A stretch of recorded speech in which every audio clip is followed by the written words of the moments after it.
So it had to be either 2008 or 2009. I was still a sophomore in high school, and every weekend I'd make a trip to the video store. They had a small section that was dedicated to anime and foreign films, and I chipped at that routinely until I eventually took home Samurai Champloo. From those opening credits, it was abundantly clear that I had this deep, true, and authentic understanding of hip-hop. After that moment, I fell down the rabbit hole. I had to find the soundtracks, I had to learn everyone's name, and I had to let myself become part of this experience. For those who don't already know, the foundation of hip-hop was based on sampling. The Samurai Champloo OST is no different, and that's a big reason it feels the way it does. Even with today's standards and technology, it's hard to replicate the classic sound of Motown, Blue Note, and the thousands of other labels who were releasing music during that time. When speaking on this, we take into consideration the recording techniques, physical analog gear, mixing techniques, and even how the masters translate to vinyl. For an artist such as Nujabes, a big part of his sound is that texture. It is that coloration. But rather than analyzing his technique or gear, we're going to take a look into the past to see what shaped his present.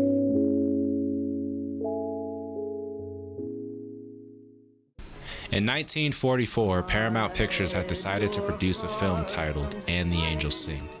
The purpose of this was to capitalize on the popularity of a song by the same name. However, that track was never featured in the movie. Instead, audiences were given It Could Happen to You. The song was written by Jimmy Van Heusen with lyrics added by Johnny Burke, and the film saw a performance from Dorothy Lamour. After the film's release, the song quickly became a pop standard, eventually surviving the transition into the jazz era. Fast forward to the 1950s, and Frank Sinatra was seeing a low point in his career. His relationship with Columbia Records had diminished, and he went from selling 10 million albums a year to performing for less than half capacity. In 1953, he signed a new recording contract with Capitol, and in 1957, he released the album Close to You. While Sinatra was front and center, Close to You was arranged by Nelson Riddle and featured the Hollywood String Quartet. Since early childhood, Riddle shared his father's interest in music, and he knew that he wanted to be a professional musician. He originally wanted to be a jazz trombone player, but he himself said he didn't have the coordination. His focus would shift to composing and arranging, and his big break would come in 1950 when he was hired by Les Baxter to write sessions for Nat King Cole. While the credit solely went to Baxter, Cole would eventually discover that it was actually Riddle, and that's really what took off his career. Together, he and Sinatra reworked It Could Happen to You from a whimsical and playful show tune into a tame and sensual jazz standard.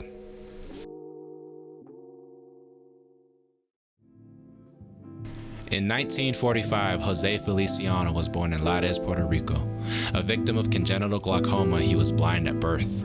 When he was 5 years old, he and his family would move to New York City, Spanish Harlem, where he would begin his journey, first studying the accordion and then eventually guitar.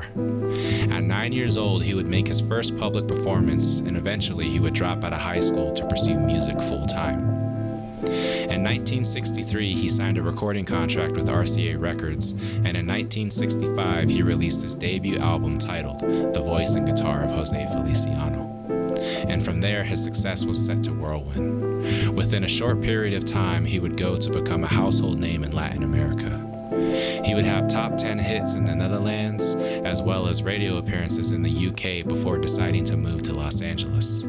For the remainder of the 1960s, he experienced highs and lows, from his chart-topping cover of Light My Fire by The Doors to his controversial rendition of the Star-Spangled Banner.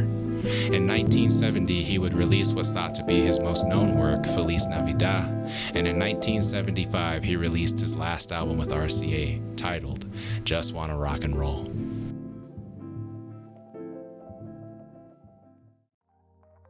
On February 7, 1974, Seba Jun was born in Tokyo, Japan. Prior to his debut, he owned 2 record stores in Shibuya.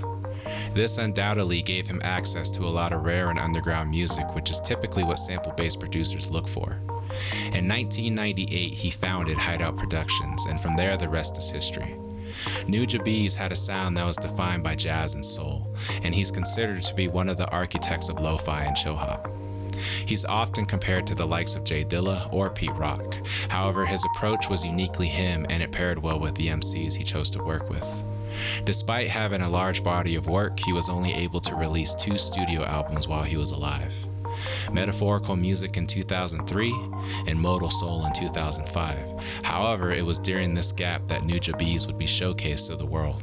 In 2004, Shinichiro Watanabe released his second cult classic. Production on Samurai Champloo began during the Cowboy Bebop movie. Fans of bebop would already know the importance of music in his work.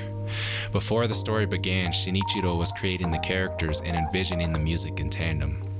From the start, he knew that he wanted to use hip-hop as the foundation, citing his belief in it being from the streets as opposed to being something industry-led. In his mind, he saw parallels between the samurai of Edo and the rappers of today.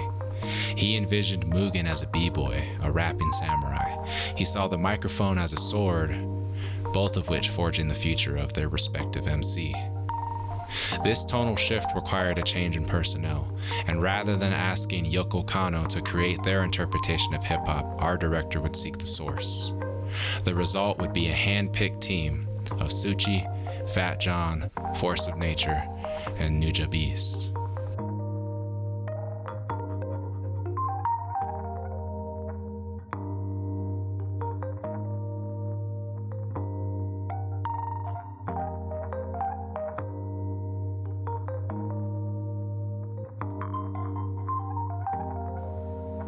Thanks for checking it out. So if you're curious as to why this video exists, really it's because I'm a fan. I love hip-hop. I love the culture. I love the music. I've been making beats for about 10 years now. I've been listening to it for a lot longer than that. I love b-boying. I love graph writing, MCing, DJing, beatboxing, producing. I love the history. I love our future. I'm not on some old head, new head stuff. I appreciate both. But specifically with sampling, I love how traditionally, when you go back, you're finding something that's obscure, something that's forgotten, and you bring it back to life in a new way. And really, like, Nujabes was a sample-based producer. He did play a lot of his own stuff and layer it in, but the foundation of most of what he did was sample-based. And the reason I chose Counting Stars as the song to cover is because I'm a fan of the anime, and that whole episode is probably my favorite. Just that sequence of them in the rain, them running, them fighting to that music. It's very emotional to me, and it struck me. So it just felt appropriate that if I'm going to break down a song from the soundtrack, it's going to be that. Thanks again. Peace.